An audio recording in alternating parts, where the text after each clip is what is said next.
et 60 millions lorsque l'on aura terminé. Vous êtes certainement en train de vous dire que ce chiffre est exagéré ou approximatif et qu'un seul mégot est de toute façon peu significatif. Et pourtant non, c'est le premier déchet mondial. Il pollue plus que les sacs plastiques. Mais nous sommes tellement habitués à les voir partout qu'on ne les remarque même plus. Les mégots entraînent une pollution environnementale et urbaine très importante. Ils sont faits à partir d'acétate de cellulose, autrement dit, des plastiques composés de 4000 composants. Oui, c'est énorme. Contrairement à ce que l'on pense, ils ne sont pas faits de coton et ne sont pas biodégradables. Il y a une quantité trop importante de mégots dans la nature. Et un seul mégot peut mettre jusqu'à 15 ans à se dégrader. 4300 milliards de mégots sont jetés par an. Cela représente 845 000 tonnes de déchets et 40% des déchets dans la Méditerranée sont des mégots. Ce pourcentage est alarmant, vous ne trouvez pas? Le seul contact avec l'eau ou l'air peut provoquer de graves soucis environnementaux et donc impacter les générations futures. Alors, comme Excalibur, ne jetez pas vos mégots dans la nature, car une fois implantés, les soucis sont difficiles à régler.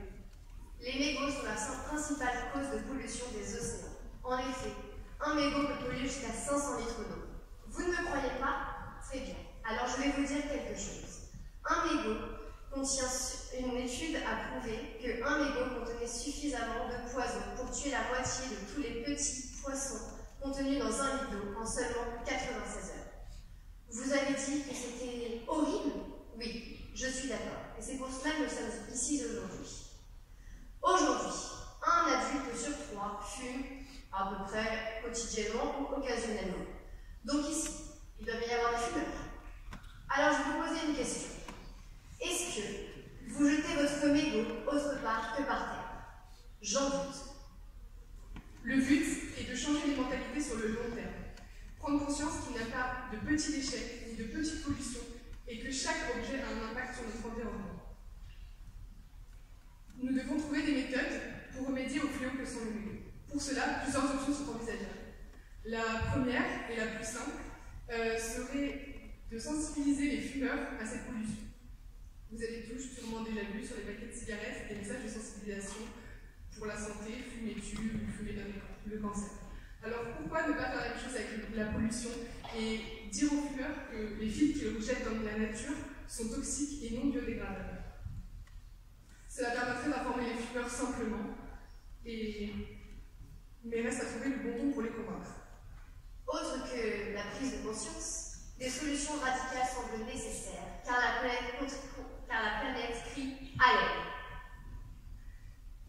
On pourrait imaginer de faire payer aux industriels le prix du ramassage et de l'élimination de ces déchets. Ou encore, mettre en réelle application les lois qui mettent les amendes aux fumeurs qui jettent leurs mégots sur les lieux publics, comme il se fait déjà en Suisse ou à Singapour. Taxer les cigarettes comme produits polluants pourrait être aussi une solution. Ou enfin, la solution la plus radicale serait d'interdire la vente de filtres de cigarettes. Vous trouvez ça dur? La planète aussi. D'autres solutions ont été prises par l'industrie du tabac, comme celle de créer des filtres biodégradables en remplaçant l'acétate de cellulose par d'autres composés, mais aussi distribuer des cendriers portables que l'on pourrait avoir sur le nez. Malheureusement, cela n'est pas suffisant, car la planète continue à souffrir. Heureusement, il y a des personnes qui ont bien compris cet enjeu, et donc on crée des startups comme Green Minded avec les bandes de recyclage.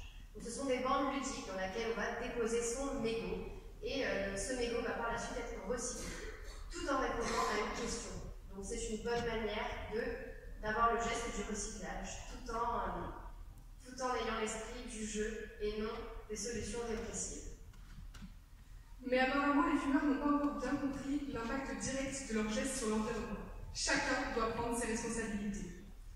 Et pour cela, c'est là que peut intervenir l'État en proposant quelque chose comme l'installation de cendriers fixes dans les villes, ce qui inciterait les fumeurs donc à déposer leurs mégots dedans et non pas dans la nature. Ou encore la mise en place de lois qui interdirait de fumer dans les lieux publics naturels comme les parcs ou les plages. Pour chaque initiative, le message reste difficile à faire passer et le geste d'enfouir son mégot dans le le sol reste encore une habitude bien ancrée. Ce geste, celui de jeter son mégot, peut être contrôlé si vous seul en avez l'envie. Vous abîmez vos poumons, c'est votre souci. Mais détruire la planète à petit feu est le souci de 8 milliards de personnes et d'une population à venir. Préservez l'avenir de vos enfants, petits-enfants. Préservez l'avenir de vos enfants, petits-enfants. La planète ne digère plus vos mégots, alors réagissez.